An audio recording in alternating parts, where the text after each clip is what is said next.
Hi everyone, my name is Paula Shaw, and in this video I will be discussing the major themes of this new moon in Gemini. And this new moon will be happening on the 17th or the 18th of July, depending where you are in the world. So as we all know, the world is moving through some incredible dynamics. And this new moon is really an opportunity to step back and try to see all the moving parts.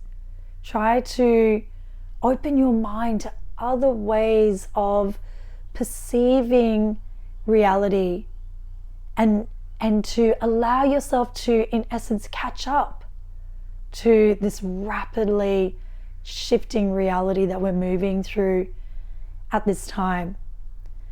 So at this new moon, we have Saturn will have just turned retrograde. And Saturn is the planet of form and structure. It is a planet associated with karma, the consequences of the law of cause and effect. And it's happening in Pisces just before this new moon. And Neptune, the ruler of Pisces, is squared to this new moon. So that's bringing in another level of this energy of unraveling. So Saturn in Pisces, unraveling the illusion, breaking down the structures. We know that Pluto has just retrograded back into Capricorn. So we're being, in essence, asked to really dive in deeper with what we've been working on since 2008. This is an overarching theme. And it's an invitation to really look at what fears have you conquered since 2008. If you're into astrology and you know your chart, then if you go to my Patreon, I have done a horoscope for this new moon with a brief explanation of what this Pluto moving back into Capricorn could mean for you. If you know your rising, go check it out. But this unraveling of the illusions and the structures, and Neptune being square this new moon, Neptune being the planet of spirituality at its highest, but nebulousness when it's in its foggy energy. And so you can see this new moon is kind of just going, okay, soften your gaze, blur your vision, take a breath, allow some healing while the patterns are going into these retrograde, into these unraveling cycles.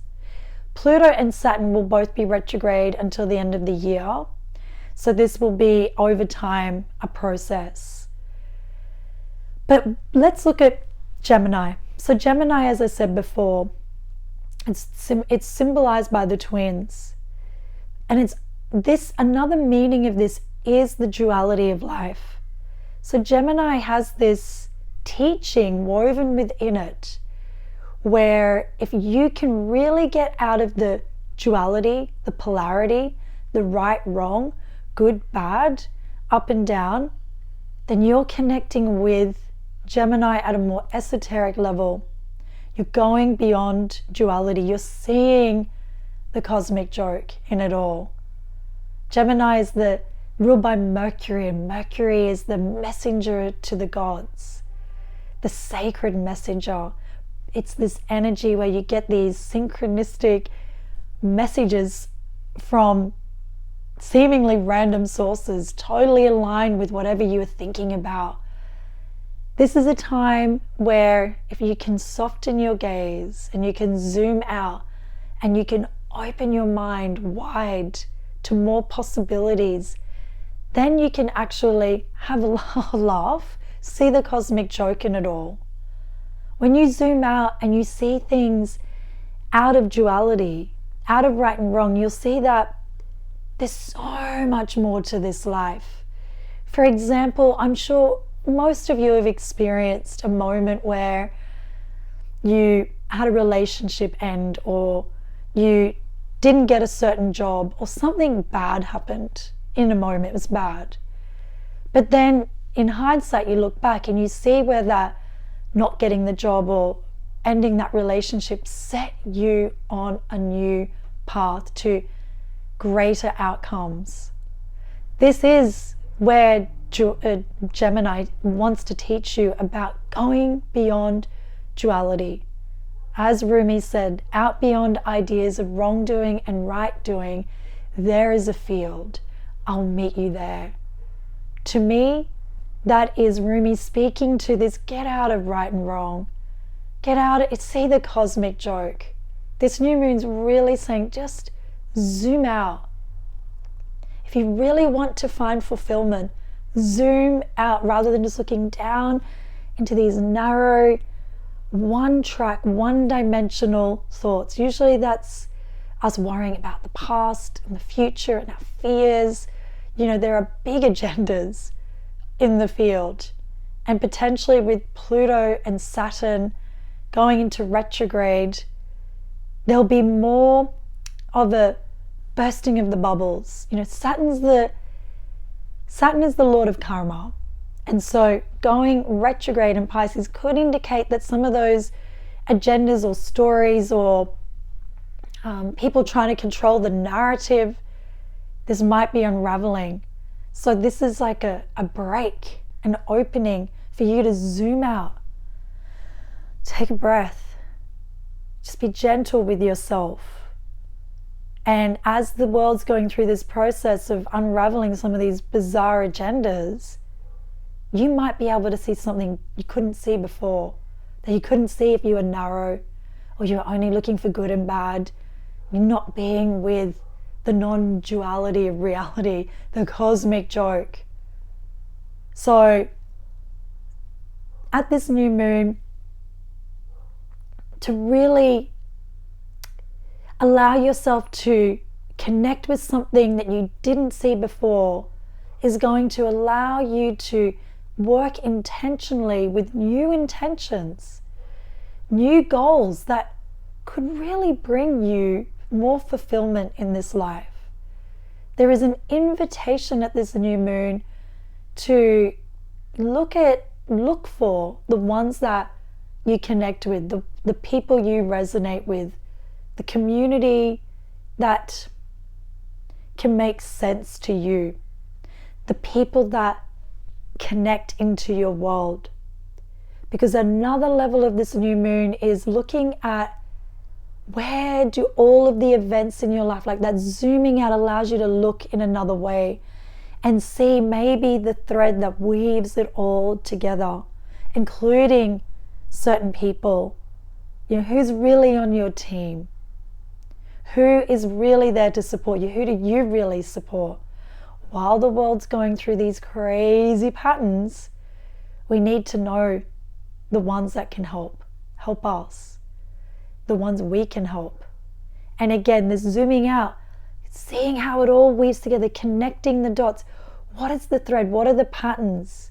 Because then you're out of right and wrong and you're just seeing, oh, this happened to this. Gemini loves to see how it all connects, loves to network with people, connect all the ideas, weave it all together, and then gather all that data and go, oh wow, it makes sense. And then you can laugh. Oh my goodness, this was this and that all connected. It's not complicated. Life is complex, and I personally find that beautiful. I personally find getting out of duality, out of right and wrong, and seeing things in isolation, seeing how they all connect together, so satisfying. And it helps me recognize patterns, which you can also call karma, those themes that repeat. If you never zoom out, you'll never see the patterns. And if you never see the patterns, how do you know which way to steer your life? How to make new choices to really bring new patterns into your everyday reality? You can do that. But if you don't know what the old patterns are, how can you apply a solution, apply an antidote, change your karma? You can't do that if you don't zoom out and see the cosmic joke. So, really beautiful new moon to Allow something new to reveal itself to you through this expanded view, something more fulfilling for you, something more nourishing, including the people that really support you and that you support. Now, to give a boost to your new moon intentions or whatever is emerging for you at this time, there is the ingress of the sun into Cancer, which is Cancer solstice, coming up on the 21st, 22nd of June, so just days after the new moon. And this is a seasonal shift. So for you guys in the Northern Hemisphere, this will be your longest, beautiful summer day. And for us down here in the Southern Hemisphere, it'll be our longest night. So it's a turn of the season. Plants respond to this shift. Animals, nature.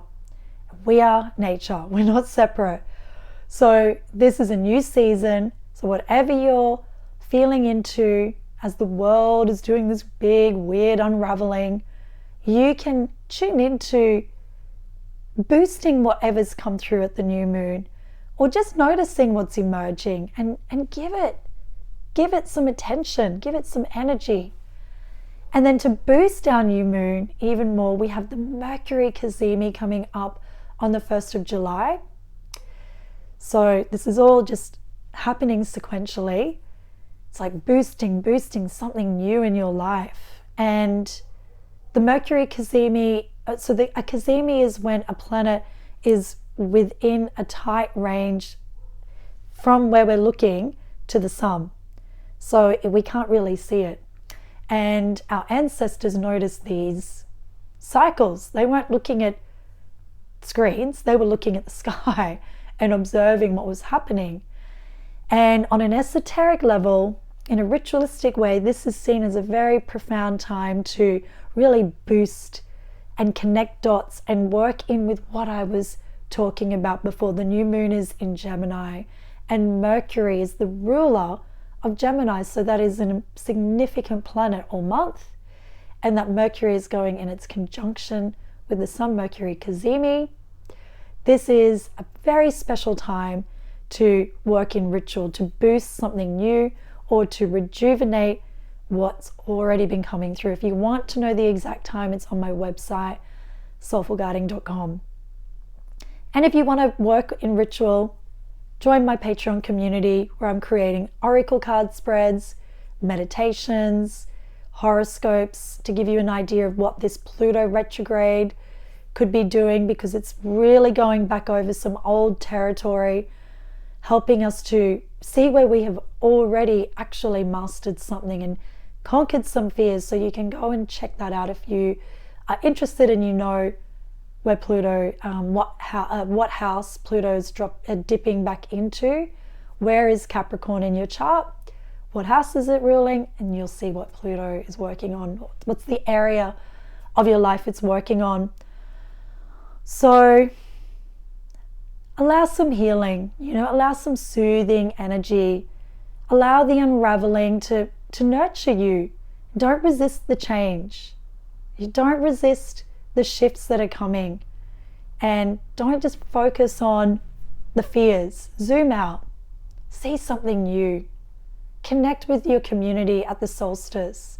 Connect with and celebrate the turn of the season. Connect with people that nourish you and really seed in some beautiful new intentions. So enjoy this one. Just very quickly, sneak peek at the full moon coming up for this lunar month in Capricorn. This full moon has an energy of really going beyond any addiction to material wealth and gain in those areas, in the material realms, to let go of things that we've been grasping at, that maybe we thought, we were told by society we wanted. But do you really? With this unraveling, did you really want all those things, or was that just an inherited belief? This is a time at that full moon to go, what do you really want? What actually is important to you? What's in you? Not what has society told you should want and buy and get more. So I always see that whatever comes through at the new moon, it's going to build something in our lives.